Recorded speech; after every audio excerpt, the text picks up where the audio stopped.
नमस्कार दोस्तों, मैं हूं दिनेश के वोरा। बहुत बहुत स्वागत है आपका इस कार्यक्रम के अंदर। दोस्तों, आज हम बात करने जा रहे हैं चाइना के द्वारा भारत की बहुत सारी कंपनियों को एक किस्म से कहा जाए तो स्टंप आउट करना। अभी स्टंप आउट करना क्या होता है भाई? दरअसल टाटा, जिंदल, रिलायंस, इन तीन कंपनियों के बहुत बड़े ख्वाब थे कि वो अपनी हाई लेवल की बैटरीज को भारत में बनाएं। कुछ और कंपनियां भी थी, उन्होंने सरकार की पीएलआई स्कीम में भी हिस्सा लिया और कह दिया कि हम बैटरीज बनाएंगे, चिंता मत करो, जैसी चाइना बनाती वैसी बना के खड़ी कर देंगे।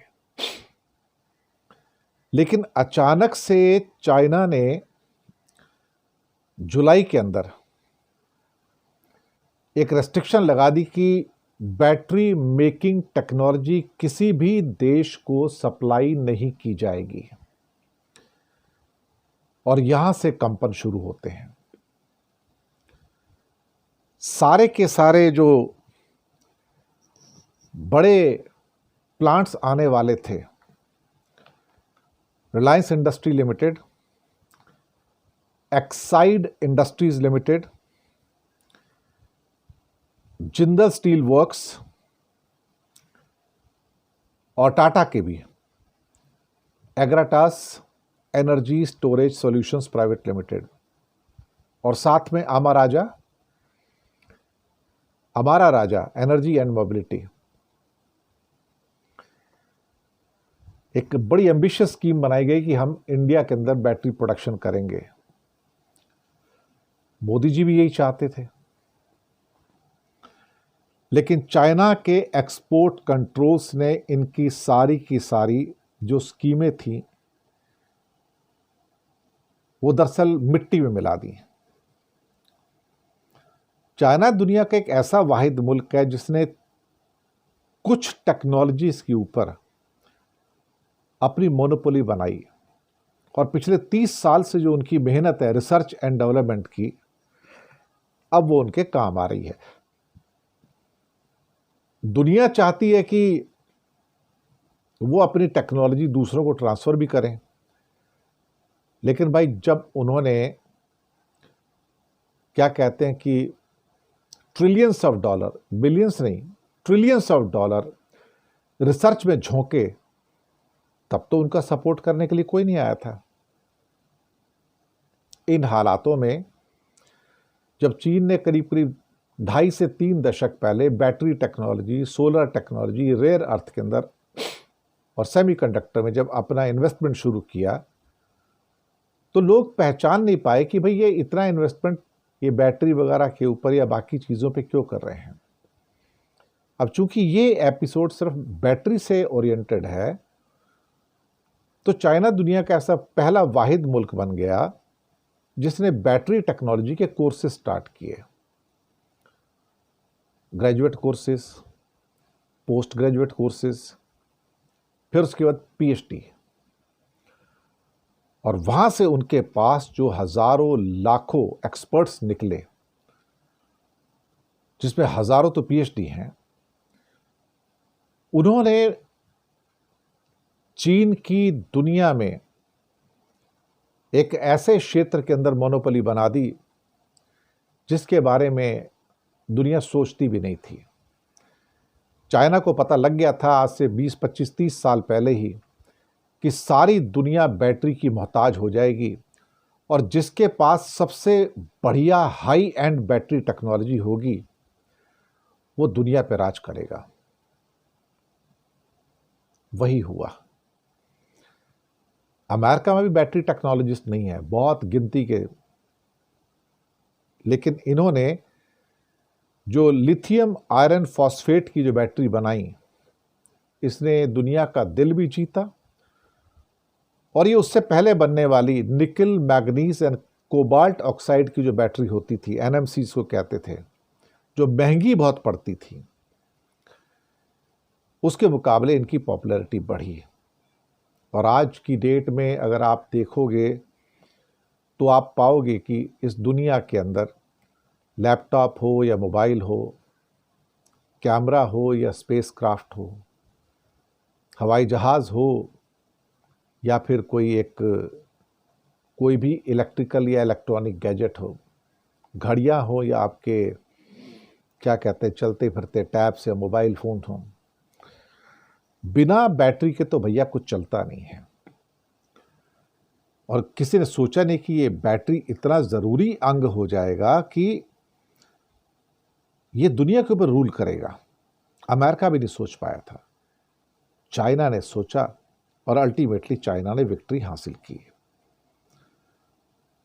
और जब अब इलेक्ट्रिक व्हीकल्स आने शुरू हुए, खासतौर से कारें, स्कूटर, तो दुनिया का दस्तूर बदल गया। अब तो साहब बैटरी जो थी ना, एक ज़रूरी अंग बन गई।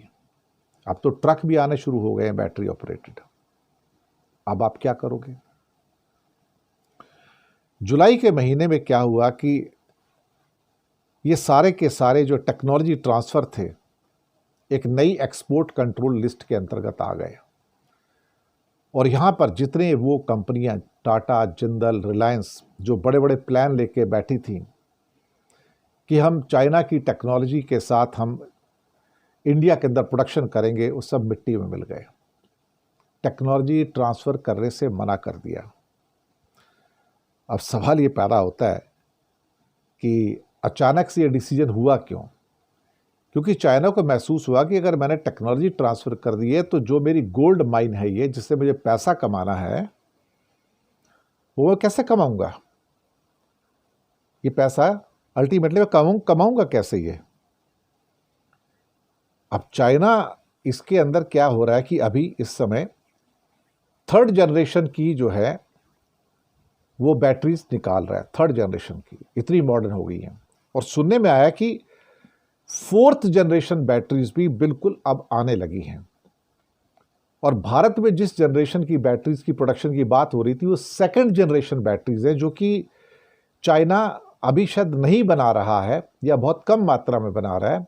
ऑलमोस्ट उसको प्रोडक्शन लाइन से हटा दिया है, लेकिन चाइना उसकी टेक्नोलॉजी ट्रांसफ़र नहीं करना चाहता, क्योंकि वो टेक्नोलॉजी ट्रांसफ़र हो गई तो फिर आराम से third and fourth generation technology transfer जो है वो बड़े मुश्किल हो जाएंगे उसके लिए।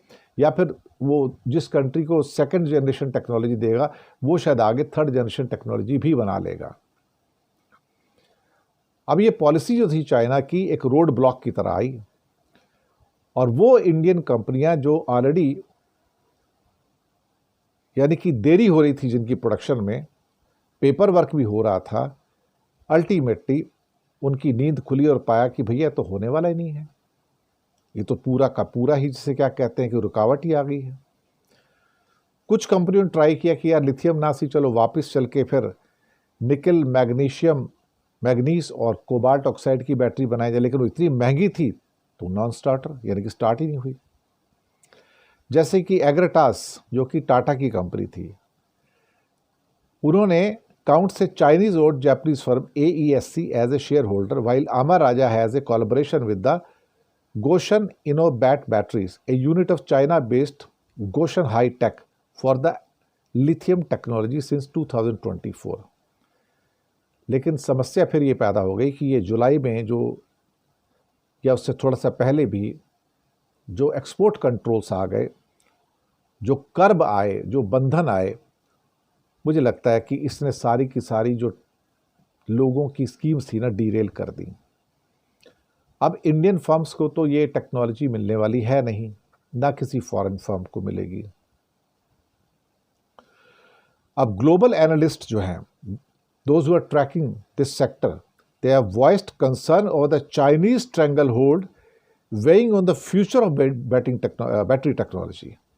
और ये कहा है कि China's export restriction policy on high-end lithium technology is ensuring it will remain in the hands of Chinese company, while non-Chinese firms generally take longer to achieve and scale up similar cost and technological advancement for lithium batteries. ये बातें बड़ी clear होकर आ गई सामने। तो India के जो battery producers थे या उनके जो मैन्युफैक्चरिंग प्लांट्स आने वाले थे, अब वो बिल्कुल पीछे चले गए हैं, क्योंकि उनके पास अब टेक्नोलॉजी नहीं। ओला अपनी बैटरी, जो कि ओला स्कूटर बनाता है मद्रास में, रिलायंस बनाना चाहता था अभी, एक राजेश एक्सपोर्ट्स भी कंपनी है, वो भी बनाना चाहते थे, और इन्होंने डेट भी दे दी थी पीएलआई स्कीम में कि हम बना के तैयार कर देंगे। इनके कुछ चाइनीज़ कंपनी के साथ समझौते भी हो गए थे, लेकिन जब चाइना की सरकार ने ही पॉलिसीज चेंज कर दी, तो यहाँ से एक किस्म से कहा जाए बहुत सारी दिक्कतें पैदा हो गई। अब जब ये कंपनियां, जब इनसे पूछा गया कि भाई अल्टीमेटली अब आप क्या करोगे, तो शायद किसी के पास कोई जवाब ही नहीं है, कोई जवाब नहीं है। अब हमारी हिंदुस्तान की कमज़ोरी ये है कि हमने रिसर्च तो कभी की नहीं, हम रिसर्च एंड डेवलपमेंट में पैसा लगाते नहीं हैं, तो हमने यहाँ भी नहीं लगाया। अच्छा, हमारी नींद भी बड़ी देर से खुलती है, जिसके लिए चाइना की नींद 30 साल पहले खुल गई, हमारी नींद अब खुल रही है। चाइना पहले से पहचान जाता है कि 30 साल बाद, 25 साल बाद कौन सी टेक्नोलॉजी ऐसी होगी जो दुनिया के अंदर सबके द्वारा मांगी जाएगी। हम सोए रहते हैं, हम सोचते हैं बनी बनाई चीज़ है, अब खरीद लेंगे, हमें क्या जरूरत पड़ी पैसे लगाने की, हमें दिमाग लगाने की जरूरत है क्या? चाइना के लोग हैं दिमाग लगाने के लिए, हम क्यों दिमाग लगाएंगे अपना? अल्टीमेटली अब चाइना का डोमिनेशन और जो स्ट्रैंगल होल्ड होता है, ऑक्टोपसी शिकंजा, वो इतना गहरा हो गया कि अब आपके पास कोई रास्ता बचा नहीं कि आप या तो पुरानी टेक्नोलॉजी से जो बैटरी बन रही हैं, लेकिन वो एडवांस बैटरी तो नहीं है ना, वो तो फर्स्ट जनरेशन की बैटरी हैं या उससे भी अर्लियर जनरेशन की बैटरी हैं, और ना तो आजकल के गैजेट्स में फिट होती हैं, ना ही आज के ऑटोमोबाइल प्रोडक्शन में वो फिट होती हैं। अब इंडियन सेल मेकर्स यानी कि बैटरी मेकर्स जो हैं, अब उनको जो टेक्नोलॉजी नहीं मिली, तो वो अब इसमें पूरी तरह से पिछड़ चुके हैं। तो अब भारत को ले दे के आने वाले कई सालों तक चाइना की ही टेक्नोलॉजी या उनकी बैटरी के ऊपर डिपेंड करना पड़ेगा, और अगर वो देने से मना कर देगा तो फिर आपको रेयर अर्थ की तरह उसकी भी भीख मांगनी पड़ेगी। क्या ट्रेजेडी है साहब, क्या ट्रेजेडी है। सच बात तो ये है कि आज हम उस मोड़ पर आकर खड़े हो गए हैं जहां पर आज हम इस बात का खामियाजा भुगत रहे हैं कि हमने एजुकेशन और रिसर्च पे पैसे नहीं लगाए। आज हमने एजुकेशन और रिसर्च पे पैसे लगाए होते चाइना की तरह, तो आज हमें ये दिन नहीं देखना पड़ता था। आज चाइना सोलर सेल्स हों या बैटरी टेक्नोलॉजी हो या बैटरी केमिस्ट्री हो या फिर सेमीकंडक्टर की टेक्नोलॉजीज़ हों, वो भी इंडिया के पास नहीं है, या फिर रेयर अर्थ टेक्नोलॉजी, वो भी इंडिया के पास नहीं है। तो हमने कुछ किया ही नहीं एक्चुअली। हमारा एक ही काम था कि हम ट्रेडिंग करें, सामान खरीदें, लेबल लगाएं और बेच दें, सामान खरीदें, लेबल लगाएं, बेच दें। और हमारे लोग इतने ज़्यादा डिपेंडेंट हो गए चाइनीज़ गुड्स पे कि हमें रिसर्च करने की ज़रूरत क्या है, हमें इनोवेट करने की ज़रूरत क्या है, हमें कोई नई चीज़ पैदा करने की ज़रूरत क्या है। हमारा पड़ोसी है ना, वो कर रहा है, उसको दिमाग ख़राब करने दो, हम तो धंधा करेंगे, तो ट्रेडिंग करेंगे, मार्केट करेंगे और हमारा काम हो जाएगा। जिसको करना है करने दो। लेकिन हमारी जो डिपेंडेंस थी चाइना पे, वो तो बढ़ती चली गई। आज ये जो डिपेंडेंस है, वही क्या कहते हैं कि हमारे लिए एक किस्म से गले की फांस बन गई। यहाँ पर यह भी कहा जा रहा है कि the technology share of battery technology share of global EV battery in use rose to 50% by the end of 2024 from 20% in 2020, और ये 2026 तक 60% हो जाएगी। आप सोचिएगा कि ईवी बैटरीज की जो है, यानी कि इलेक्ट्रिक व्हीकल्स की बैटरी, जहां पहले सिर्फ 20% डिमांड थी आज से 5 साल पहले, अब 60% हो जाएगी अगले साल दुनिया में। यानी कि 60% गाड़ियां ऐसी होंगी जो बैटरी टेक्नोलॉजी वाली आएंगी।